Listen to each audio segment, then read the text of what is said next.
우리나라가 이제 밀도가 높은 나라라고 다들 알고 계시잖아요. 가요 산지가 70% 이상이다. 뭐 이런 얘기 이제 어릴 때 많이 들으셨을 거고, 이미 우리나라의 그 거주하는 비율에서 보면 한 70% 가까이가 이미 아파트에 살고 계세요. 뭐 단독이나 다른 유형들이 꽤 많지만 실제로는 거의 한 70%에 육박하는 인원들이 아파트에 살고 있는 게 현재 시점입니다. 도시의 삶에 익숙해져 있고요. 우리가 자주 접하는 자연은 사실은 도시 속에 있는 자연들이에요. 그게 길가의 가로수이기도 하고 어린이 놀이터이기도 하고 공원이기도 하고 그 마을 뒷동산 같은 거이기도 하고, 도시와 어우러져 있는 자연이 이제 우리가 거의 대부분 느끼는 자연들입니다. 굉장히 특별하게 자연을 보러 나가는 경우를 제외하고는 우리 일상 속에 사실은 자연들이 도시 속에 들어와야 되는 게 이제 우리의 어떤 숙제고 현실이기도 하죠. 그런 배경 내에서 이제 도시와 자연이 어떻게 어우러지는지를 좀 보셨으면 좋겠어요. 이것도 아마 최근에 이 장면 사진에서 TV에서 보신 적 있을 거예요. 대전이든가요? 뭐 대구든가요? 호우가 쏟아져가지고 아파트가 물에 잠긴 그런 사진이죠. 가뭄, 호우, 이런 극단적인 환경, 이런 것들의 이제 원인을 추적해보면 이제 환경 문제로 간다, 이렇게 얘기를 하죠. 그래서 탄소를 줄이고, 탄소 발생량을 줄이고, 온난화를 줄이게 하기 위해서 화석에너지를 덜 쓰는 기후 협약 같은 거 하고 이렇게 하는 거잖아요. 우리 삶에 에너지를 덜 써야 우리의 에너지 소유량 자체가 줄어들어야, 그렇게 줄였을 때 우리나라의 발전 용량이 줄어들고, 예를 들면 석탄 발전 덜 해도 되고, 친환경 에너지를 조금 더 써서 효율성이 높은 것들이 만들어지기 때문에 그렇게 하는 겁니다. 우리의 관리비가 줄어드는 것도 좋지만 우리 전체 에너지 소비를 줄여서 우리의 탄소 발생량을 줄이고자 하는 그런 큰 그림 내에서 이제 하고 있는 거거든요. 그 이제 에너지 문제죠. 결국은 이제 그 에너지를 줄이기 위해서 우리가 노력하는 과정이기는 하고요. 어떤 소음의 문제나 환경적인 문제나 건강의 문제나 이런 것들을 하기 위해서 또 한 축으로는 그린 스페이스의 증가 같은 것들이 필요하다라는 이유가 되는 겁니다. 이런 것들이 어떤 에너지의 돈의 문제, 경제적인 문제를 계산하기 전에 우리 몸에 미치는 영향 같은 것들 오른쪽에 나와 있는 바와 같죠. 이런 것들은 뭐 제 얘기가 아니라 어떤 이런 연구의 결과들이죠. 여러분 가까이에 이제 녹색이 있는 것들이 필요하고, 그것들이 시 차원뿐만 아니라 개인적인 차원에서의 녹색이 가까이 있는 것들이 우리 삶들을 훨씬 더 심리적으로 뿐만 아니라 육체적으로도 이제 건강을 끌어올릴 수 있는 그런 좋은 방법이다라는 얘기죠. 제가 어릴 때 혹은 뭐 한 20년 전만 하더라도 굉장히 단독주택이 많았던 것 같아요. 서울이든 뭐 아니면 다른 지역 도시든 어떤 도시든 간에. 그래서 마을, 이렇게 동네를 이렇게 돌아다니다 보면 단독주택들이 꽤 많이 살아있고, 단독주택의 담장 너머로 넘어온 그게 개나리가 됐든 장미가 됐든 목련이 됐든 이런 것들이 사실은 마을길들을 꽤 기분 좋게 만들어줬던 것 같아요. 지금은 많이 달라졌죠, 그렇죠? 지금은 사실은 단독주택을 거의 찾아볼 수 없죠. 뭐 다 다세대가 됐고, 어떤 부동산적인 경제적인 이유 때문에 다 집들이 올라가고 차가 늘어나고 하면서 우리 삶의 녹색, 작은 주거 단위의 녹색은 굉장히 없어져 버렸어요. 그렇죠? 아파트를 살면서 아파트의 녹색 정원을 만들기 위해서 애를 쓰긴 하지만 우리 삶의 골목골목의 녹색은 굉장히 없어져 버렸어요. 그렇게 우리 삶을 편하게 하는, 우리 삶에 와닿는 그런 녹지들이 이제 좀 더 필요한 거거든요. 누군가 관리하는 화단을 지나서 가는 것들이 아니라 내가 관리하는 내 삶에 딱 밀착되어 있는 그런 것들이 좀 더 녹색으로 많이 올 필요성이 있는 그런 시대가 아닌가 생각이 들어요. 개인 필지 내에서 어떻게 녹화 면적을 늘리는 것들을 지원하고 양성하고 장려할 수 있을까에 대한 게 중요한 정책 중에 하나라는 겁니다. 그래서 왼쪽에 보시는 그림처럼 한 18% 정도 대의 녹지를 커버하는 면적인 것들을 나무가 좀 더 많이 트리 캐노피라고 부르거든요. 나무가 이제 커지면 밑에 우산처럼 이렇게 영역이 생기잖아요. 그걸 트리 캐노피라고 부르는데, 마치 이제 파라솔 핀 것처럼 나무 밑에 공간이 생기잖아요. 그런 공간들이 도시에 많아질 때 위에서 보면 녹지의 비중들이 많아지고, 사람들은 뜨거운 열이나 어떤 환경에서부터 좀 보호될 수 있는 그런 환경들이 생기죠. 근데 그런 캐노피 면적을 많이 만들자라는 게 구체적인 정책들의 방향인 거예요. 그러니까 공공 영역의 녹지든 아니면 사적 영역의 녹지든 시민들의 의식을 가지고 이제 만들고 참여하는 정책들이 이제 항상 필요하고, 예를 들면 지금 보여드린 몇몇 도시에서 그런 정책들이 한꺼번에 가고 있어요. 그래서 시민들의 정원이나 텃밭을 가꾸기 위한 어떤 시민들의 자발적인 조직 같은 것들이 생기고 그런 것들을 정책 차원에서 좀 지원하는 그런 2030년까지 녹지 공간을 50%까지 더 늘리겠다. 기존의 숫자에서부터 50%까지 절반 이상을 다 녹지화하겠다라는 그런 굉장히 큰 정책 목표를 세우고 있고 이 작은 나라에서 기존의 몇백만 그루의 나무에 100만 그루를 더 심겠다라는 그런 정책 목표를 세웠다고 하고요. 요즘 우리 도시에도 많이 쓰는 얘기인데 어느 곳에서든지 10분 내에 녹지에 도달할 수 있는 그런 도시를 만들겠다라는 이제 정책 목표를 또 이제 세우고 있다고 합니다. 창릉 얘기를 이제 잠깐 말씀을 드릴 텐데요. 창릉 신도시는 지금 이제 창릉청 주변에 조성되죠. 원흥지구 그 앞쪽으로 그 서울흥하고 그 사이로 조성이 되는데 거기가 이제 그린벨트입니다. 그린벨트인데 실제 그 주변에 이제 가보신 분들은 알겠지만 실제 그린벨트지만 별로 그린은 없는 동네예요. 창릉천은 그린이죠. 창릉천에 물 있고 물길이 있는데 이제 풀도 무성하고 거기만 그린이죠. 거기를 딱 벗어나면 사실은 그린이 아니에요. 그 그린벨트 대부분들은 이렇게 막 비닐하우스로 점령되어 있죠. 고양시의 소중한 산업이죠. 화훼 산업이고 좋은데 실제로 말은 그린이지만 그린하지 않은 동네예요. 우리 도시 삶이라는 게 사실은 그래요. 그린벨트지만 별로 그린하지 않기 때문에 창릉 신도시를 이제 어떤 국가 정책 사업, 3기 신도시 차원에서 국가 정책 차원에서 신도시를 공급하고자 했지만 저희가 이제 창릉 신도시를 어떻게 꿈꿀 거라고 접근을 할 때는 그게 그린하지 않은 도시인데 이미 그린하지 않은 그린벨트인데 도시를 지으면 콘크리트 숲 같은 그런 이미지로 되는 것들이 아니라 좀 더 그린해지는 그런 도시를 만들면 좋겠다. 그럴 필요가 있다라는 문제의식에서 출발을 한 거예요. 아까 제가 처음에 말씀드렸던 자연과 도시가 따로 노는 삶이 아니라 우리 도시 속에 이제 자연이 들어와서 같이 자라는 그런 도시를 이제 꿈꾸고 조성해야 되는 시기다라는 생각이거든요. 그래서 처음 왼쪽에 보시면 17%라는 게 아마도 현재 시점에 저희가 계획 바운더리, 창릉 신도시 바운더리 내에 실제로 녹지의 비율일 거예요. 다 그린벨트에서 100% 녹지일 것 같지만 실제로 그린이 차지하는 비율은 한 20% 정도밖에 안 돼요. 나머지 80은 안 그린이에요. 비닐이에요. 비닐이거나 하드스케이프거나 그래요. 포장이거나 그래요. 자, 그것들을 녹색 도시 구조를 먼저 만들어서 한 40%까지 우리가 신도시 만들거나 하면 공원 녹지 같은 거 열심히 만들거든요. 녹지축 만들고 소공원 만들고 큰 녹지 만들고 뭐 큰 스케일의 공원도 만들고 그래서 토지 이용상의 녹지 비율 몇 퍼센트 이런 거 하거든요. 몇 퍼센트 녹지를 만든다. 그런 거 하지만 그 다음 단계가 이제 중요하죠. 그런 것들이 건물과 녹지가 결합해서 실제로 한 80% 수준까지 들어오고 이것들이 건물 차원에서 좀 더 내부까지 들어가게 되면 뭐 약간 개념적인 거지만 사실은 100%의 녹지를 확보할 수도 있다라는 실제 계산을 해본 거예요. 그래서 우리가 도시를 지으면 녹지가 없어지는 게 아니라 원래 100% 있다고 생각해도 녹지가 30-40%로 줄어드는 게 아니라 실제로는 20%밖에 없는 녹지를 60%, 80%, 100%까지 끌어올릴 수 있으면 좋겠다. 그래서 우리의 삶이라는 게 삭막한 삶이 아니라 녹색과 결합되어 있는 삶이었으면 좋겠다. 이게 이제 출발이었어요. 한강 쪽 말고 반대쪽은 산이 있고 한강 쪽으로 천이 흘러내리고 대충 그런 구조를 가지고 있어요. 산과 물 사이에 우동 사이에 이렇게 가용지들이 있는 그런 형태를 가지고 있습니다. 창릉 신도시도 창릉천을 주변으로 양쪽에 쓸만한 땅들이 있고 그 양쪽으로 또 이제 언덕자락이 펼쳐져 있어요. 저희가 가장 먼저 만든 건 어떻게 녹지 체계들을 먼저 만들 거냐 하는 거예요. 녹지 체계뿐만 아니라 청록이라고 하는 건 이제 녹지와 물은 항상 따라갑니다. 우리가 친환경적인 도시를 만든다는 건 물이 잘 순환되는 도시를 만든다는 것과 사실은 동일한 얘기예요.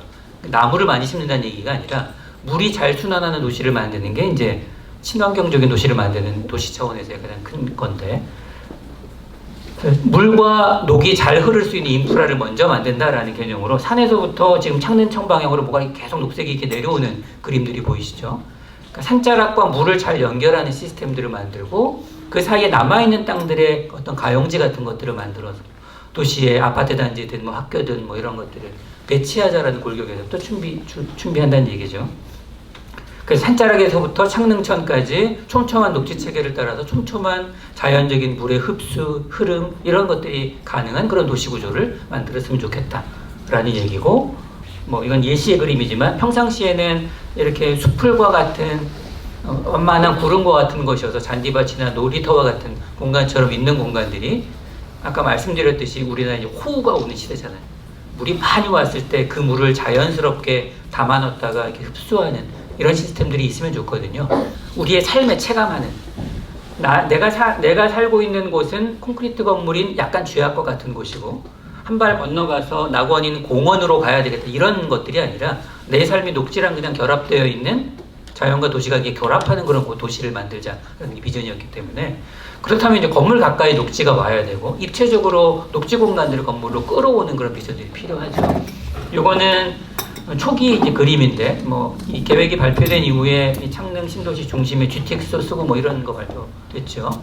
GTX 쓰면서 아마 더 멋진 도심이 갈 텐데 지금의 도심은 일산이 좀 이제 좋은 시가지가 있고 그쪽에 지금 이제 어떤 상업적인 중심들이 많이 돼 있잖아요. 원당이 조금 있고 화정이 조금 있고 창릉이 되면 아마 저희가 또 이제 어떤 약간 다운타운 같은 느낌들이 당연히 생길 건데 역사를 GTX 같은 역사를 주변으로 그것들이 그냥 똑같은 것들이 아니라 심지어 다운타운인데도 굉장히 녹색이 풍부한 곳을 만들었으면 좋겠다라는 그림들이 이겁니다.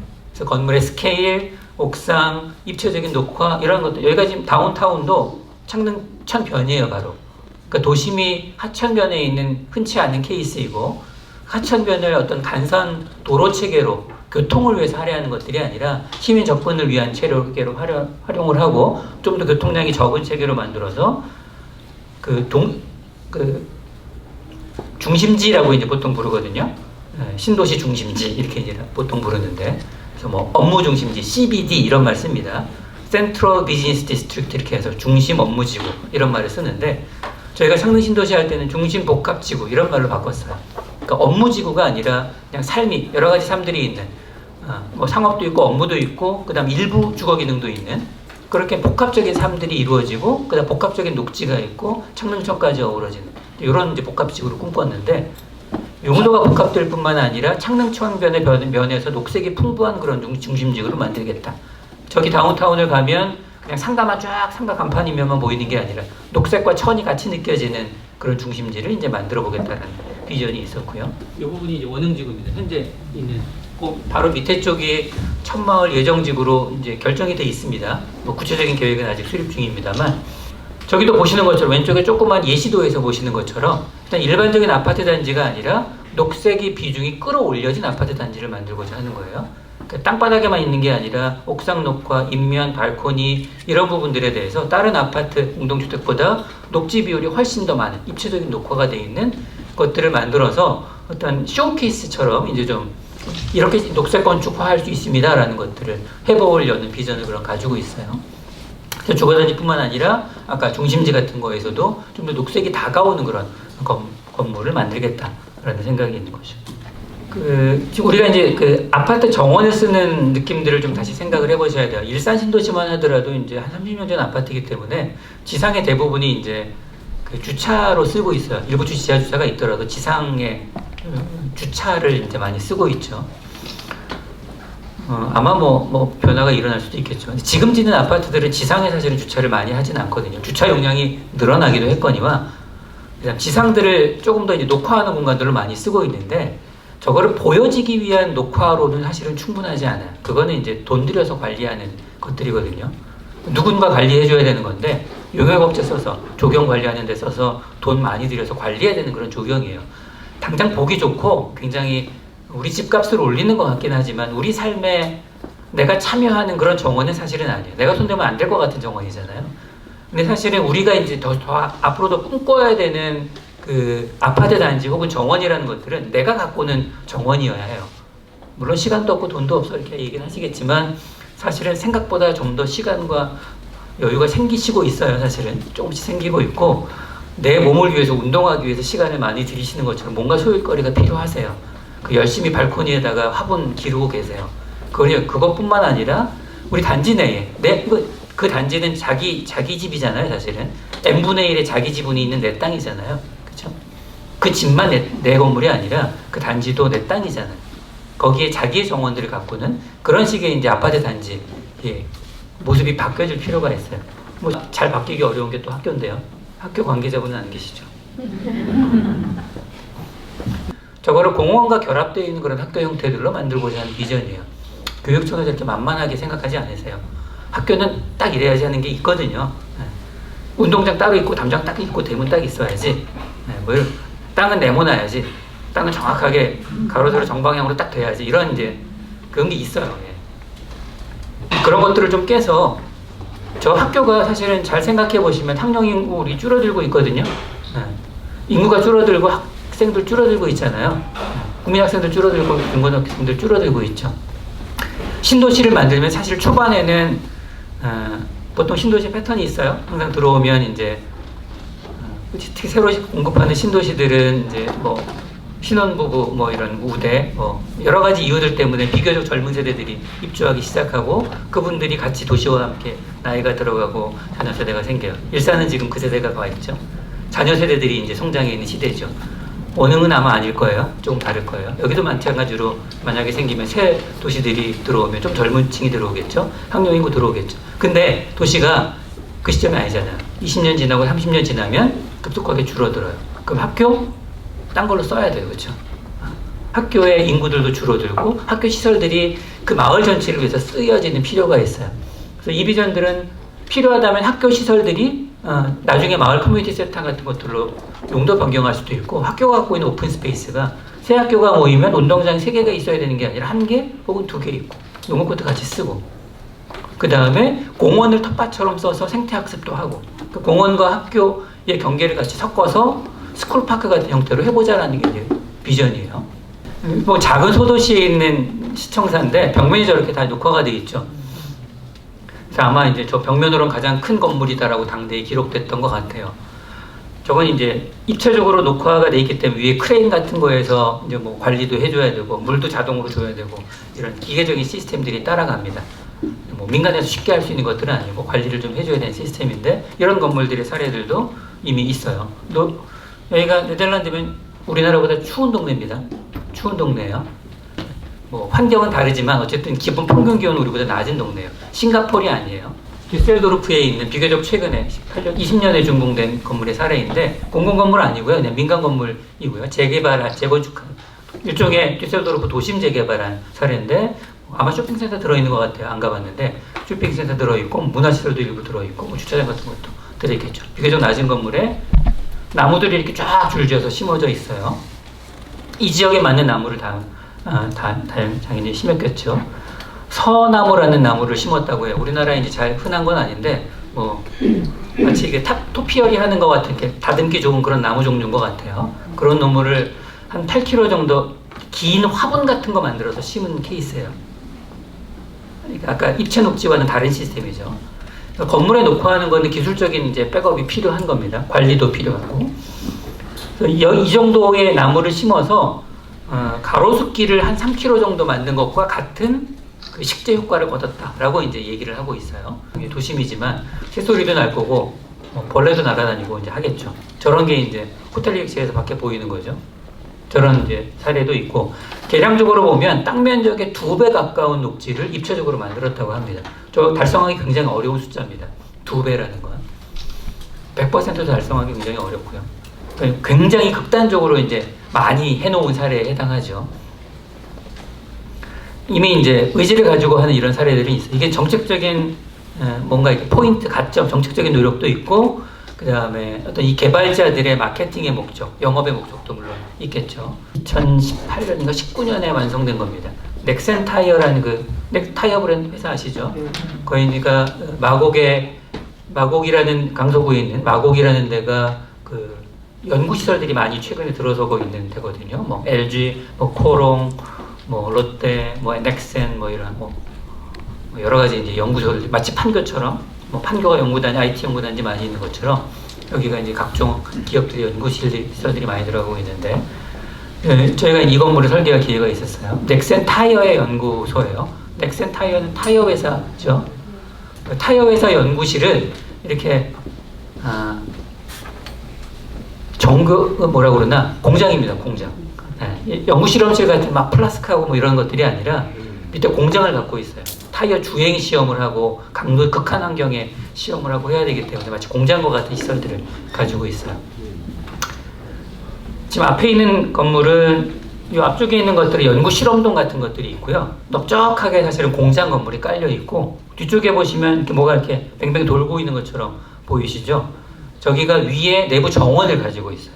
정원을 가지고 있고 녹지를 이렇게 가지고 있어요. 타이어 회사의 연구소에 녹지를 품고 있는 건물들이 실제로 만들어져 있어요.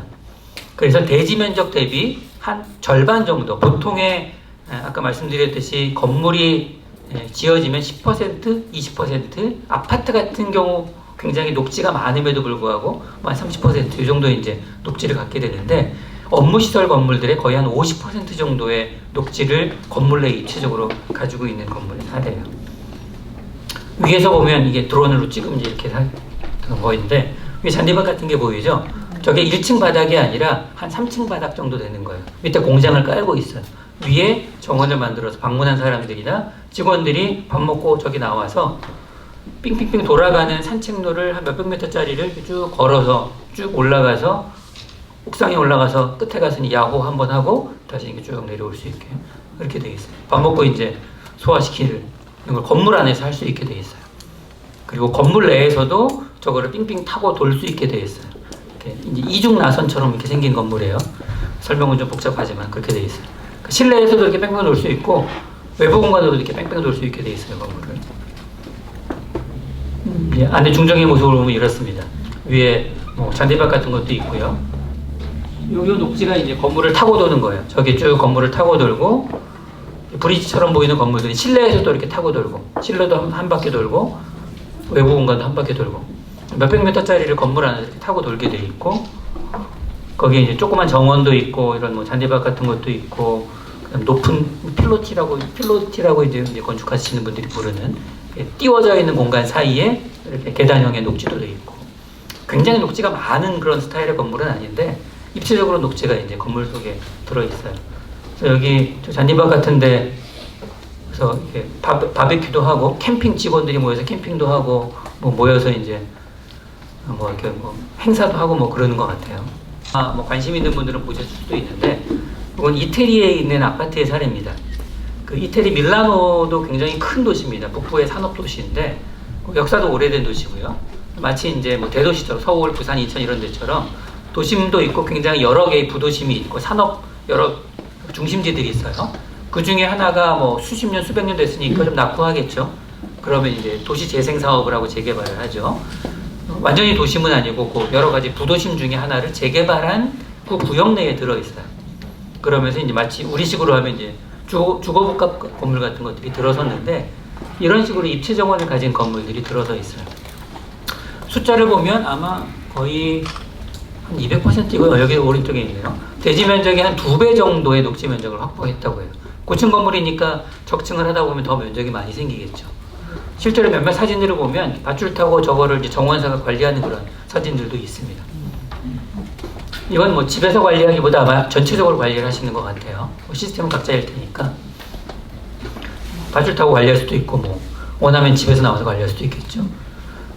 굉장히 풍부한, 마치 진짜로 큰 나무들이 심어져 있는 사례로 되게 유명해요. 밀라노는 우리보다 조금 더운 데기는 하지만 뭐 그래도 완전히 더운 데는 아니죠. 그 다음에 이거는 호주에 있는 사례입니다. 호주에 있는 사례인데 이것도 꽤 유명한 건축가가 한 거예요. 이것도 이제 테라스 부분들에 오픈되어 있는 녹지들이 입체적으로 쭉 끝까지 올라가 있죠. 이거는 땅 면적의 한 100% 정도까지 녹지를 확보했다라고 자료가 나와 있어요. 그 다음 위에 보이는 태양광 장치 같은 것들이 기계적으로 태양빛을 받아가지고 이제 옥상에 뿌려지기도 하고, 햇빛이 잘 안 들잖아요. 도심에는 고층 건물에 올라가면 일조 조건이 다 좋을 수 없으니까 저건 헬리오스탯이라고 부르는데, 태양광 추적 장치 같은 걸 달아서 햇빛을 원하는 방향으로 이렇게 모아주는 이런 것들이 커다랗게 디자인되어 있는 건물이기도 합니다. 어쨌든 땅 면적의 100%를 아파트, 주거 건물에 이제 적용한 사례예요. 또 재미있는 사례는 요겁니다. 요거는 이제 그다지 큰 스케일의 건물이 아니에요. 우리로 얘기하면 나홀로 아파트 정도 되는 그 정도 스케일의 건물이에요. 파리에 있는 아파트입니다. 파리는 우리랑 평균 기온은 대략 비슷한 나라예요. 뭐 비 오는 조건은 다르지만 연평균 기온은 뭐 그다지 큰 차이가 나지 않는, 여름도 있고 겨울도 있고 한 그런 도시죠. 뭐 디자인도 되게 특이하게 생겼죠. 이게 쭉 발코니에 화분을 커다랗게 만들어 놨어요. 그리고 거기에 다 대나무가 심어져 있대요. 그래서 마치 여기 사시는 분들은 대나무가 이제 왜 대나무 숲, 뭐 이렇게 담양이든지 아니면 뭐 일본 같은 데 관광 가시면 대나무 숲에 가보죠. 그럼 바람 싹 불면 쓱한 소리가 이제 좀 나는 그런 느낌을 느낀다라고 이제 자료에 나와 있어요. 마치 나무 숲에서 자라는 것처럼 대나무가 빨리 자라기도 하고 관리하기도 비교적 좋고 뭐 그러니까 맞는 모양이에요. 그리고 어느 시즌인지는 모르겠지만 자연스럽게 색이 변해서 계절에 따른 느낌들도 바로 창 앞에서 느끼는. 그러니까 앞에 전망 좋은 것도 중요한데 사실 전망 잠깐이긴 하거든요. 예. 만약에 이제 수변에 사시는 분들도 꽤 있을 거예요. 뭐 혹시 호수공원에 앞에서 사시는 분이 있을지도 모르고 저 앞에 산을 바라보는 곳에 사시는 분이 있을지도 모르는데 먼 전망 보는 거가 집을 처음 살 때는 되게 이제 중요한 요소였는데 조금 지나면 이제 잊어버리죠. 뭐 있으면 좋긴 하죠. 가끔씩 보면 좋긴 한데 뭐 그렇게 와닿진 않잖아요. 근데 저런 나무들은 굉장히 눈앞에 나무들은 와닿죠. 여러분 발코니 앞에 심어놓은 화분이 와닿는 것처럼 눈앞에 있는 나무는 굉장히 와닿잖아요. 가까이 있는 나무들이 이제 좀 필요한 시대인 것 같아요. 이런 사례들도 있어요. 발코니에서 보시면 이제 저건 뭐 충분히 관리할 수 있을 것처럼 보이죠, 마치. 물론 깨끗하게 관리하려면 이제 공동으로 잘 관리를 해야 되겠지만 충분히 이제 관리할 수 있을 것처럼 보여요. 이 시민들이 관리할 수 있는 프로그램들이 되게 중요하다고 생각을 해요. 아까 공공 영역이든 아파트 단지 내에든 누구를 시켜서 관리하는 것들 현실적으로 이제 그렇게 되기는 하지만 사실은 그런 거에 맡겨져 가지고는 녹색 환경이라는 게 만들어지기는 좀 어렵거든요. 시민들이 지속적으로 참여할 수 있는 어떤 프로그램들을 만드는 게 필요해서 그린 매니지먼트라고 공공과 시민단체 그게 뭐 아파트의 무슨 관리 주민 입주자 대표회의 같은 거일 수도 있고 아니면 다른 시민 조직 같은 거일 수도 있고 고양신문에서 뭔가 만드시는 뭐 그런 무브먼트일 수도 있고요. 뭐 다양한 계통들이 있겠죠. 고양시에도 무슨 뭐 NGO 같은 거 많이 계실 거 아니에요. 녹색 관련된.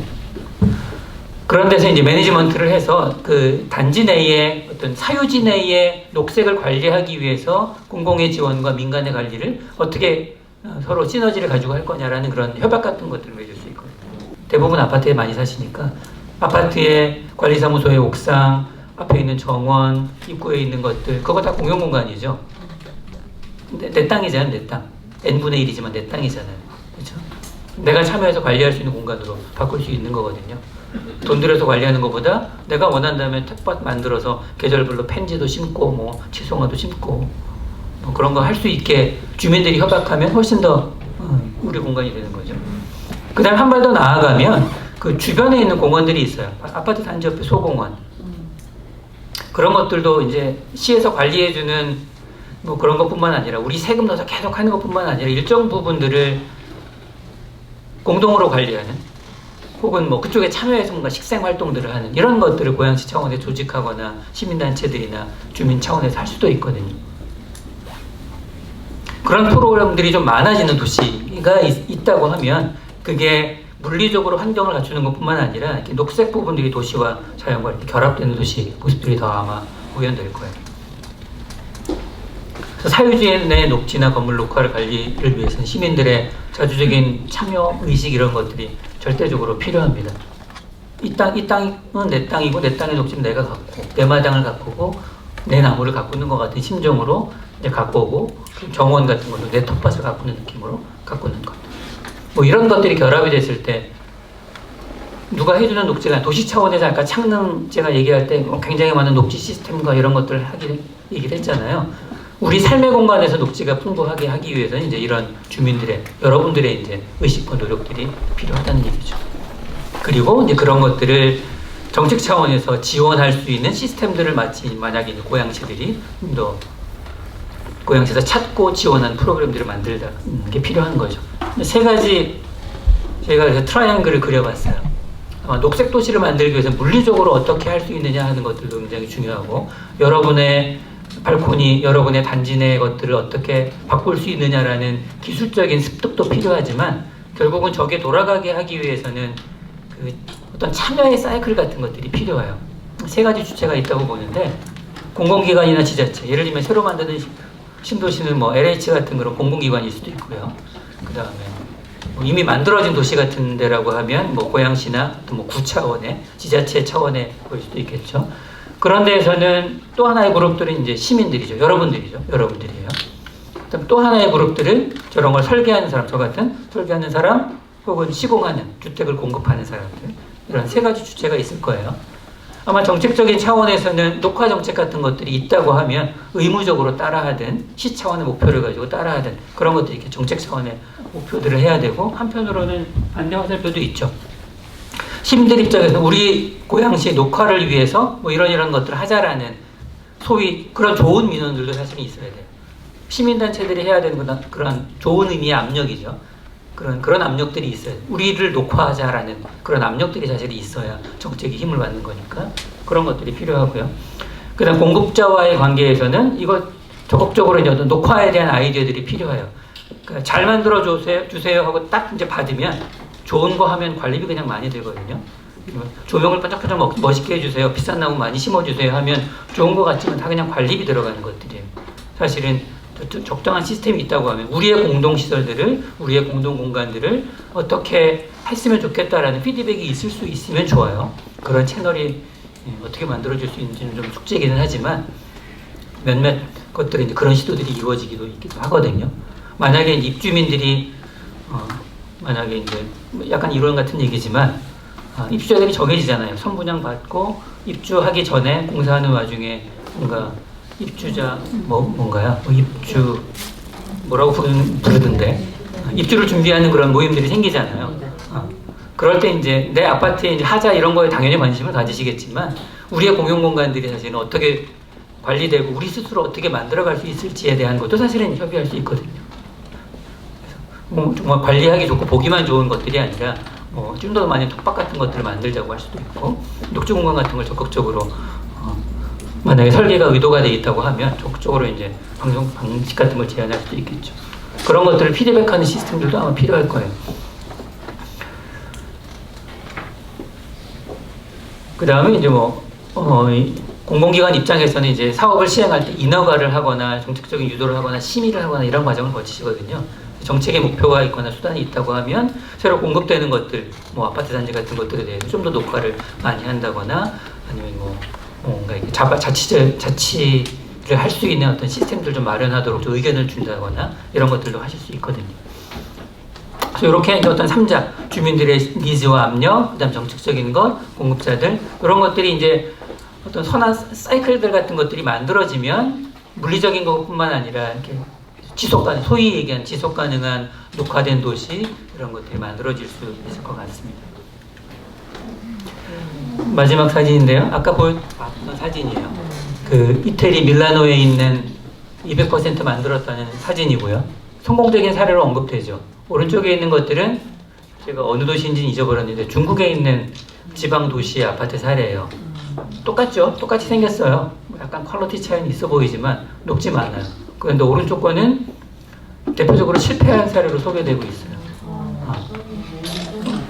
벌레 많고 이래가지고 그러니까 이제 녹색만 보지 사실은 관리, 어떻게 자발적인 운영 관리 이런 거에 대한 것들이 결합되어 있는 거죠. 하드웨어만 있고 소프트웨어가 없는 거죠. 녹색 도시는 이제 하드웨어만 만들어지는 것들이 아니라 스스로 자발적인 참여, 의식, 그다음 기술적인 백업, 관리, 그게 쉬운 관리든 어려운 관리든 이런 것들이 결합돼야 됩니다. 똑같이 녹색 도시를 목표를 해도 녹색 건축을 목표해도 성공하는 사례로 갈 수도 있고 오른쪽처럼 악명 높은 사례로 남아서 이제 안 좋은 사례로 남을 수도 있어요. 그거의 포인트가 이제 사실은 여러분이 가지고 계신 의지, 니즈, 변화 이런 것들이 굉장히 중요한 몫을 할 겁니다. 녹색 도시에 대한 제가 계획가로서 설계자로서 도시에 대한 건축에 대한 많은 시도와 비전들을 갖고 있지만 그것들이 녹색 도시로 구현되게 하기 위한 굉장히 중요한 한 축은 그냥 단지 공급받는 자로서뿐만 아니라 주체로서 이제 시민들의 의식, 참여, 교육, 그런 의지 이런 것들이 필요하다는 말씀을 꼭 드리고 싶습니다. 감사합니다.